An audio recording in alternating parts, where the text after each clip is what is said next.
వాళ్ళు సృష్టించి, కొంతమంది వేరే వాళ్ళు సృష్టించారు. సౌత్ ఆఫ్రికాలో ఒక దేవుడు, ఇండియా వాళ్ళని ఒక దేవుడు, అమెరికా వాళ్ళని ఒక దేవుడు, రష్యా వాళ్ళని ఒక దేవుడు పుట్టించాడు. ఒకే దేవుడు అందరిని పుట్టించాడు. కాబట్టి నీవు ఇప్పుడు మాట్లాడితే కనుక నిజమైన దేవుడు నీతో మాట్లాడతాడు. హల్లెలూయా. ఎవరైతే నిజమైన దేవుడు ఆయన నీతో మాట్లాడాలి. అయితే ఆయన పరిస్థితి, ఆయన చాలా గొప్పవాడు కదా, వీరితో నేను ఎందుకు మాట్లాడతాను, వీడు పాపి కదా అని చెప్పి అనుకునే దేవుడు కాదు. ఖచ్చితంగా నీ యొక్క డౌట్స్కి ఆయన ఆన్సర్ చెప్పి ఆయన ఇంటిలోకి నేను ఆకర్షించేవాడు. హల్లెలూయా.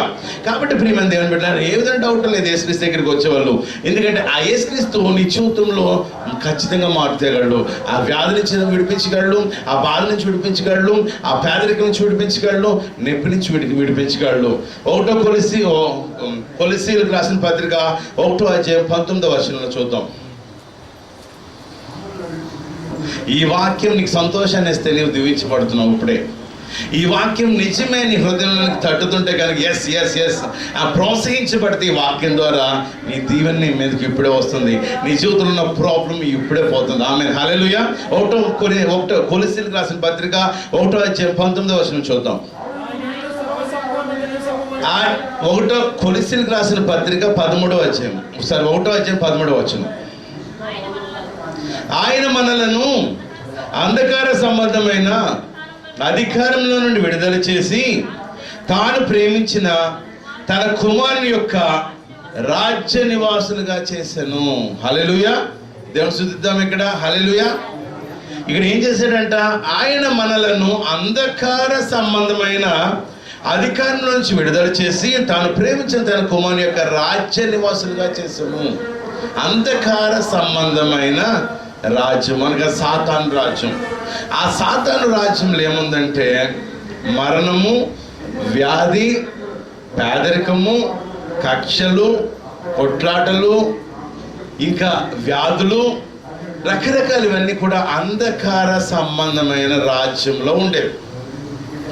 దేవుడు యేసుక్రీస్తుని పంపించి ఈ అంధకార రాజ్యంలోంచి మనల్ని విడిపించాడంట. విడిపించిన వారు ఎలా ఉంటారంటే ఆరోగ్యము, సంపూర్ణ దీర్ఘాయుషు, కుటుంబంలో శాంతి సమాధానము.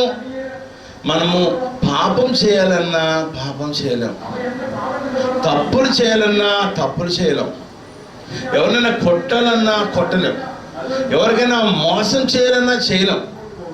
ఎందుకంటే నీ దేవుడు నీళ్ళు నివసిస్తున్నాడు కాబట్టి ఆ తలంపులు రావు. ఎందుకంటే దేవుడు నీళ్ళు నివసిస్తున్నాడు కాబట్టి. నీలోనికి వ్యాధి రాదు, నీలోనికి మరణం రాదు, నీలోనికి పేదరికం రాదు. చాలని జీతంతో నువ్వు బాధపడాల్సిన పని లేదు. నీ జీతం అంతా ఎవరికైనా ఇచ్చేసినా సరే నీ ఇంట్లో కొరత కొదవ ఉండకూడదు. హల్లెలూయా. అంధకార సంబంధమైన రాజు నుంచి బయటకు వస్తే నీ జీతం అంతా నువ్వు ఎవరికైనా ఇచ్చేసినా, నువ్వు సంపాదించింది ఎవరికైనా ఇచ్చినా సరే నీ కొరత రాకూడదు. అందుకే జక్కయ్య ఏం చేశాడంటే అంధకార సంబంధమైన రాజ్యంలో ఉన్నాడు జక్కయ్య. లోక 19వ అధ్యాయంలో ఉంది కదండి.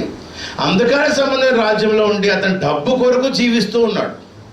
డబ్బు సంపాదించడానికి ఒక మిషన్గా తయారైపోయాడు. ఒక పరికరంగా అయిపోయి డబ్బులు సంపాదించడమే అతని జీవిత ధ్యేయం అనుకున్నాడు. అతని విజన్, దర్శనం ఏంటంటే నేను డబ్బులు సంపాదించాలి, నా పిల్లల కొరకు నేను డబ్బులు సంపాదించాలని చెప్పాడు. లోకంలో ఆ ఊర్లో ఉన్నవాళ్ళు, ఆ దేశంలో ఉన్నవాళ్ళు అతను అవమానపరుస్తున్నా, శపిస్తున్నా, అతన్ని తిడుతున్నా సరే అతను అవేమి పట్టించుకోకుండా దులిపేసుకుంటూ డబ్బులు సంపాదించడానికి ఒక యంత్రంలా మార్చబడ్డాడు. అయితే యేసుక్రీస్తు ఒక పిలిచాడు, జక్కయ్య నువ్వు కిందకి రా, నేను నీ ఇంటికి రావాల్సిన పని వచ్చింది, నీ ఇంటికి నేను వస్తున్నాను అన్నప్పుడు సంతోషంతో ఆ మాట వినేటప్పటికీ అతని యొక్క హృదయం చలించిపోయింది. మిషన్ మారిపోయింది. అతను ఒక మిషన్లా అయిపోయాడు. అతను మనిషిలాగా ఉన్నాడు కానీ మనిషి కాదు, ఒక మిషన్ లాగా సాతాను ఒక యంత్రం లాగా, ఒక పరికరం లాగా వాడుకుంటూ ఉన్నాడు. అంధకార సంబంధమైన రాజ్యంలో ఉన్నాడు. క్రైస్తవుడు అయ్యుండి, ఇశ్రాయేలుడు అయ్యుండి, ఆ ఇశ్రాయేల్ సంతానంలో పుట్టుండి సొంత సహోదరులకు మోసం అన్యాయం చేస్తూ డబ్బు సంపాదిస్తూ దేవుణ్ణి వదిలేసి సమాజ మందిరానికి వెళ్లకుండా, దేవుని యొక్క వాక్యం వినకుండా అతను ఎలా అయిపోయాడంటే డబ్బుల కొరకే బ్రతకాలి. డబ్బులు లేకపోతే ఆనందం లేదు, డబ్బు లేకపోతే సంతోషం లేదు, డబ్బులు లేకపోతే నా జీవితం ప్రయోజనం ఏమీ లేదు, నా డబ్బు లేకపోతే నేను ఆకలితో ఉంటాను, కష్టంతో ఉంటాను, ఇబ్బంది ఉంటాను అనక ధ్యాస అతనిలోనికి అంధకార సంబంధం రాజ్యం యొక్క అధికారి, ఆ యొక్క రాజు సాతాను ఇతన్ని మార్చినప్పుడు అతను అలాగే జీవిస్తున్నాడు. అయితే యేసుక్రీస్తు యొక్క మాట ఏం చేసిందంటే, నువ్వు కిందకి దిగు, ఆ అంధకార సంబంధమైన రాజ్యం నుంచి నువ్వు బయటికి రా, నేను నీ ఇంట్లోకి వస్తాను, నేను మార్చేస్తాను. అతని ఇంట్లోకి వచ్చినప్పుడు అతను తెలిసింది, అతని కన్నులు తెరవబడ్డాయి, అతని మనస్సు మార్చబడింది, దేవుని యొక్క వెలుగు వచ్చింది. అతను అప్పటివరకు చీకట్లో ఉన్నాడు, అదే నేను ఎంత పాపంలో ఉన్నానని చెప్పి గ్రహించాడు. అతను చుట్టూ చూసుకున్నాడు, అతని ఇంట్లో ఉన్న డబ్బులు చూసుకున్నాడు, అతని ఇంట్లో వస్తువులు చూసుకున్నాడు. వాటన్నిటి మీద మనుషుల రక్తం ఉంది. హల్లెలూయా. వాటన్నిటి మీద ఇతని కన్నులు బాగా కనబడుతున్నాయి. ఒక ఫ్రిడ్జ్ ఉంది, ఆ ఫ్రిడ్జ్ మీద ఒక వ్యక్తి ఏడుస్తూ ఉన్నాడు. ఆ ఫ్రిడ్జ్ మీద, ఓ ఈ ఫ్రిడ్జ్ కొన్న వీడు నన్ను నా పిల్లల్ని నాశనం చేసి బాధ పెట్టి మమ్మల్ని రోడ్డు మీద పడేసి ఈ ఫ్రిడ్జ్ కొన్నాడు. ఇంకోటి ఇలా చూశాడు. ఆయన చూసినప్పుడు మాకు పెద్ద మంచం కనబడుతుంది, డబుల్ కార్డ్, ఫుల్ స్ప్రింగ్స్ తో. ఆ మంచం వైపు చూసినాడు. ఆ మంచం మీద ఒక వ్యక్తి ఏడుస్తూ ఉన్నాడు, చనిపోయిన వ్యక్తి. వీడు ఈ మంచం కొనడానికి మా కుటుంబాన్ని నాశనం చేసేసాడు. ఏడుస్తుంది, అది కూడా కనబడ్డది ఆయనకి. ఇంకో చోటుకి వెళ్ళాడు, ఇంట్లో యేసుక్రీస్తున్నాడు కాబట్టి వెలుగు కనబడుతుంది. ఇంకో చోటుకి వెళ్ళాడు, ఆ బంగారం కనబడుతుంది. ఆ బంగారం మీద ఒక నగల మీద ఒక స్త్రీ కనబడుతుంది. ఇది నాది, ఇది నేను ఎంతో నా భర్త ఇష్టపడి కొనిచ్చాడు, వీడు నా భర్తను చంపేసి నన్ను కొట్టి లాక్కుని వచ్చేసాడు. అన్యాయపు సొమ్ము, నీ ఇంట్లో ఉన్న సొమ్ము ఎలాంటిదో గ్రహించుకో. అప్పుడు అనుకున్నాడు, దేవా నా కన్నులు తెరిచావయ్యా. ఇంటికి వస్తుంటే ఏదో అనుకున్నాను, ఒక పార్టీ ఇద్దారనుకున్నాను, 4 మేకలు కోద్దారనుకున్నాను, 8 గొర్రెలు కోద్దారనుకున్నాను, నీ దగ్గర నుంచి ఇంకా లాగేద్దారనుకున్నాను డబ్బులు. నువ్వు దేవుడు కదా, అద్భుతాలు చేస్తున్నావు కదా. ఆ కొండ మీద నేను విన్నాను, ఎవరో చెప్పారు, ఆ కొండ మీద 5 రొట్టెలు 2 చేపలు పట్టుకుని 5,000 మందికి ఆహారం పెట్టేశావు.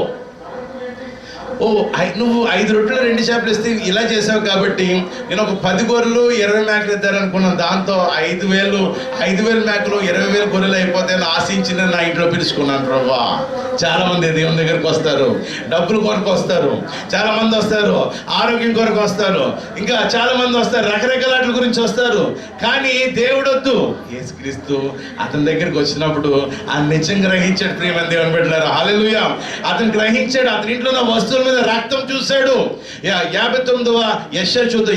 యెషయా 59వ అధ్యాయము. యెషయా 59వ అధ్యాయము 1వ వచనం. రక్షింపనేరకు ఉండినట్లు యెహోవా హస్తము పురుష కాలేదు, విననేరకు ఉండినట్లు ఆయన చెవులు మందం కాలేదు. మీ దోషములు మీకును మీ దేవునికి అడ్డంగా వచ్చును, మీ పాపములు ఆయన ముఖమును మీకు మరుగుపరచెను కనుక ఆయన ఆలకింపక ఉన్నాడు. మీ చేతుల రక్తం చేతను మీ వ్రేలు దోషం చేతను అపవిత్రపరచబడి ఉన్నవి, మీ పెదవులు అబద్ధంలో ఆడుచున్నవి, మీ నాలుక కీడును బట్టి మాట్లాడుచున్నది. అతను చేతులు చూసుకున్నాడు. ఇవన్నీ లాగడానికి బాధ పెట్టిన పరిస్థితులు, ఆత్మలను ఆయన లోపల ఉన్న స్పిరిట్ చేతికి కనబడదు ఆ రక్తం. ఆ చూసినప్పుడు చేతులంతా రక్తం ఉంది, వేళ్ళంతా రక్తం ఉంది. అందుకే దేవుడంట చాలా మంది జీవితాల్లో కార్యాలు చేయలేకపోతున్నాడంట. క్రైస్తవులైన బిడ్డలు, దేవుని బిడ్డల జీవితాల్లో ఎందుకు ప్రభు మేము పేదరికంతో ఉన్నాము, ఎందుకు ప్రభు మా ఇంట్లో కోపము కక్షలు బాధలతో ఇబ్బందులతో ఉన్నాము, ఎందుకు ప్రభు మా జీవితంలో సంతోషం లేదు.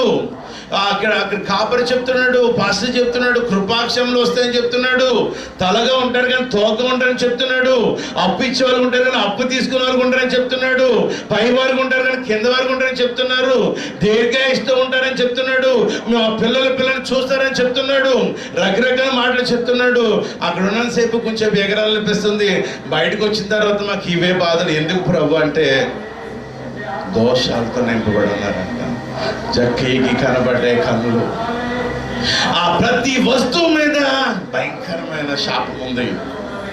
ప్రతి వస్తువు మీద ఎవరినైతే బాధపెట్టాడు అతను క్లియర్గా కనబడుతున్నాయి ఆ ఫొటోస్. వాళ్ళు ఏడుస్తున్నారు దేవుని దగ్గర, మొర పెడుతున్నారు. ప్రియమైన దేవుని బిడ్డలారా, ఎవరి సొమ్ము కూడా తీసుకోవద్దు. ఒక్క రూపాయి కూడా ఎవరిది ఆశించొద్దు, ఒక్క రూపాయి కూడా తీసుకోవద్దు, ఎవరికి అప్పెకొట్టొద్దు. వెంటనే చక్కి వణుకుపోయాడండి. ప్రభు, నేను ఒక పని చేయబోతున్నాను. ఏం చేస్తావు చెప్పు, అందరి ముందు చెప్పు. నేను ఎవరి దగ్గర అయితే అన్యాయంగా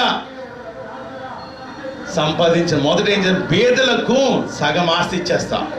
వాళ్ళు లేరు ఇప్పుడు. ఎవరినైతే బలవంతంగా లాక్కున్నాడో, ఎవరి దగ్గర అయితే దొంగిలించాడో వాళ్ళు లేరు. వాళ్ళు ఏడుస్తున్నారు దేవుని దగ్గర, మట్టిలో కలిసిపోయారు. కానీ వాళ్ళ ఆత్మ మాత్రం, రక్తం మాత్రం దేవుడిని మొరపెడుతున్నాయి, యేసుక్రీస్తు వైపు తిరిగి ఉన్నాయి. ప్రభు, నేను సగం ఆస్తి పేదలకు ఇచ్చేస్తా. 2, ఎవరి దగ్గరైతే అన్యాయంగా తీసుకున్నాను, ఎవరి దగ్గరైతే నేను అన్యాయంగా తీసుకున్నానో దానికి 4 వంతులు చెల్లిస్తాను. హల్లెలూయా, హల్లెలూయా, హల్లెలూయా చెప్తామండి. ఇతడు అంధకార సంబంధమైన రాజ్యము, తన ప్రియకుమారుని యొక్క రాజ్యము తేడా చూపించాడు దేవుడు. చెప్తున్నాడు, ఏది కావాలో చూసుకొని ఇంట్లోకి వచ్చి నిలబడ్డాడు ఆయన, యేసుక్రీస్తు. ఏది కావాలి, ఇది కావాలి, ఇది కావాలా, నాకు ఈ డబ్బు వద్దు, ఆస్తి వద్దు, నువ్వు కావాలి. ఎందుకో తెలుసా అండి, ఎంత చెప్పారు, రోమా 10:9 యేసుక్రీస్తు ప్రభువని, రక్షకుడని ఎవరైతే అంగీకరించారో వారు రక్షింపబడతారంట. వారిలోనికి సమృద్ధికర జీవం వస్తుంది. యోహాను 10:10 జీవము అది సమృద్ధిగా వస్తుంది. నీ ఉండగా ఎన్ని అవసరం, నేను అడుగుపెట్టి ప్రతి ప్రదేశంలో దీవించబడాలి. వీటి కొరకు ఒక మిషన్గా మార్చిపడి అనేక మంది నా సహోదరులకు అన్యాయం చేశాను. ఇది ఎంత భయంకరమైందో నేను గ్రహించాను. ప్రియమైన దేవుని బిడ్డలారా, దేవుడు గొప్ప దేవుడు. యేసుక్రీస్తుని కలిగి ఉంటే ఈ లోకానికి నువ్వు రాజు. నీ ఏరియాలో నువ్వు ఖచ్చితంగా దేవుడిని నిర్ణయించిన విధంగా గొప్పవాడుగా మార్చబడతావు. నీ కుటుంబంలో ఏ పదవ కొరత, ఏ రోగము, ఏ వ్యాధి, ఏ నొప్పి రాదు. ఈ రోజు నుంచి, ఇంతకు ముందు కూడా నాకు అనవసరం, ఈ రోజు నుంచి నువ్వు గొప్పగా మార్చబడతావు. నువ్వు తలంచాల్సింది, వినాల్సింది, గ్రహించాల్సింది, ప్రార్థించాల్సింది ఇందాక అనుకూలమైన వచ్చిన మరణాలు నీ నాలుక వశం. కాబట్టి నేను దీవించబడతాను, నేను అభివృద్ధి పొందుతాను, నేను పాపిని కాదు, నాకు పాపానికి సంబంధం లేదు. నేను దీవించబడడానికి పుట్టాను, నా పిల్లలు ఆస్వాదించబడడానికి పుట్టాను, నా పిల్లలు నేను చూస్తాను. భూమి ఉన్నంత వరకు నా సంతానం మీ లోకంలో ఉంటుంది. నేను బ్రతుకు దినాలన్నీ, నా పిల్లలు బ్రతుకు దినాలన్నీ కృపాక్షేమం నా వెంట ఉంటాయి అనే మాటలు పలికితే కనుక దేవుడు ఆకాశవాకులను విప్పి పట్టజాలంత దీవెనలు నీ ఇంటి మీద కుమ్మరిస్తాడు. హల్లెలూయా, హల్లెలూయా.